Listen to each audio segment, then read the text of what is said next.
नमस्कार दोस्तों, मैं विजय कसाना डिजिटल फ्री शिक्षा के यूट्यूब चैनल पर आपका स्वागत करता हूं। दोस्तों, हरियाणा में group C versus group D भर्ती हो रहा है, क्योंकि पहले ये था एचएससी का भी प्रोसेस कि पहले ग्रुप सी भर्ती कर ली जाए, उसके बाद ग्रुप डी भर्ती की जाए, जिससे कि एक तो ग्रुप डी के पद खाली नहीं रहेंगे और जो कैंडिडेट ग्रुप डी में लग जाएगा वो ग्रुप डी को छोड़कर ग्रुप सी में नहीं जाएगा। लेकिन अब ग्रुप सी की भर्ती तो अटक चुकी है कोर्ट में, तो एचएससी चाहता है कि पहले ग्रुप डी की भर्ती पूरी कर दी जाए।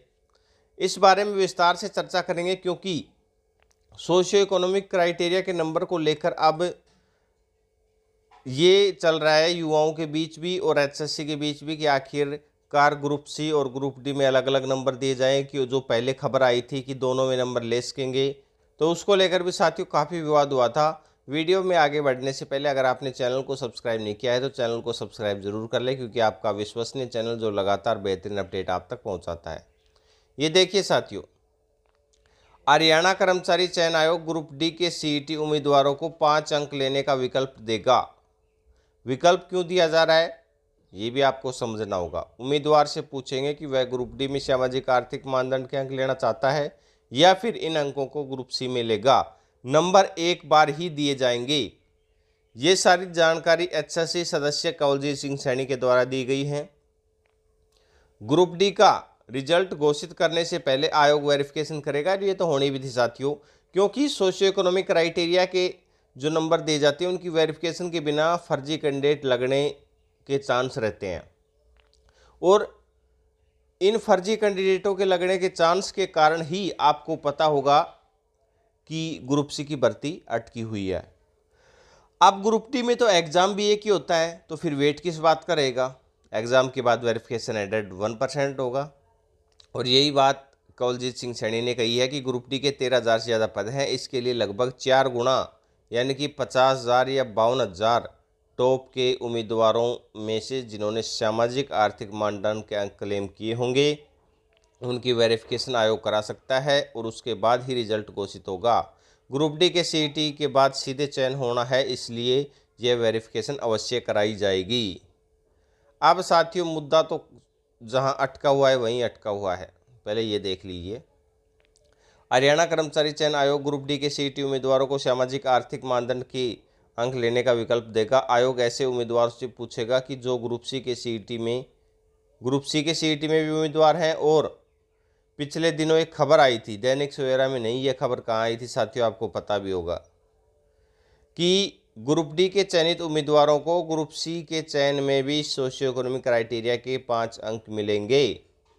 मगर दैनिक सवेरा ने जब इस बिंदु पर पंजाब एवं हरियाणा हाईकोर्ट के तीनों वकीलों से पूछा था, तो उन्होंने आयोग के हवाले से प्रकाशित खबर के तथ्यों को नियमों के विरुद्ध बताया था। उन्होंने कहा था कि सीईटी अधिसूचना में साफ है कि जीवन में एक बार ही सोशियो इकोनॉमिक क्राइटेरिया के मानदंड के अंकों का लाभ मिलेगा। इसके बाद प्रदेश सरकार और आयोग में इस बिंदु पर चर्चा हुई है। अगर दोनों में अंक दे दिए जाते हैं तो भर्तियां फंस सकती हैं, इसलिए मामले अदालत में चले जाते हैं, और ऐसा एचएससी कदम नहीं उठाना चाहती। ग्रुप सी में नंबर लें या ग्रुप डी में, ये डिसाइड करना होगा युवाओं को। 21-22 अक्टूबर को एग्ज़ाम होने जा रहा है ग्रुप डी का। इसका रिजल्ट हो सकता है ग्रुप सी की भर्ती से पहले घोषित हो जाए। ये बात एचएससी मेंबर कह रहे हैं कि पहले घोषित हो जाए, तो ऐसे में सोशियो इकोनॉमिक क्राइटेरिया के अंक ऐसे उम्मीदवारों को कैसे देंगे जो दोनों में पास हों। कवलजीत सिंह सैनी ने जवाब दिया कि ग्रुप डी सीईटी के बाद आयोग ऐसे उम्मीदवारों को विकल्प देकर पूछेगा कि आप कौन से में, ग्रुप डी में या सी में, कौन से में ये सोशियो इकोनॉमिक क्राइटेरिया के नंबर लेना चाहते हैं। अंक एक ही कैटेगरी में मिलेंगे। वह ग्रुप सी में अंक लेगा तो उसका ग्रुप डी का रिजल्ट सीईटी की परीक्षा में प्राप्त अंकों के आधार पर घोषित कर दिया जाएगा। अगर वह ग्रुप डी में अंक लेने का विकल्प देता है तो उसका ग्रुप डी का रिजल्ट सोशियो इकोनॉमिक क्राइटेरिया के अंकों के आधार पर जारी कर दिया जाएगा। अब साथियों, इसमें भी कई मुद्दे उठ सकते हैं, उनके ऊपर भी विस्तार से नेक्स्ट वीडियो में चर्चा करेंगे। आयोग ने ग्रुप डी के सीईटी के लिए तैयारियां पूरी कर ली हैं। आगामी 21-22 अक्टूबर को यह परीक्षा होनी है।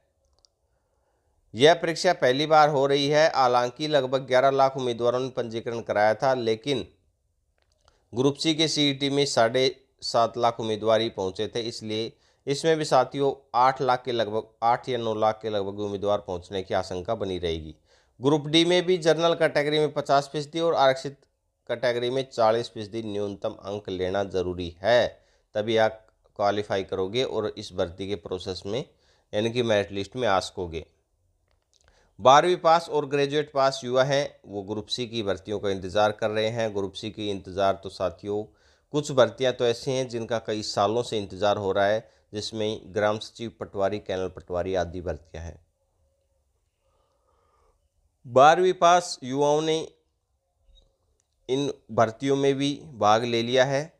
अब ग्रुप सी के कुछ पद ग्रेजुएशन लेवल के भी हैं, इसलिए युवा ग्रुप सी के सीईटी का इंतज़ार कर रहे हैं। मुख्यमंत्री मनोहर लाल ने घोषणा की थी कि ग्रुप सी और ग्रुप डी का सीईटी हर साल होगा, मगर ग्रुप सी का सीईटी एक सीईटी पिछले साल हुआ है, जबकि ग्रुप डी का इस साल हो रहा है। यानी कि एक साल में एक सीईटी होता है, वो चाहे ग्रुप सी का हो रहा है या ग्रुप डी का हो, ऐसा प्रोसेस फिलहाल बना हुआ है। वैसे अगर ग्रुप सी का कोर्ट से जो मामला अगर हटता है तो उसके बाद प्रोसेस ग्रुप सी भर्तियों का भी बहुत ही तेज़ होने वाला है।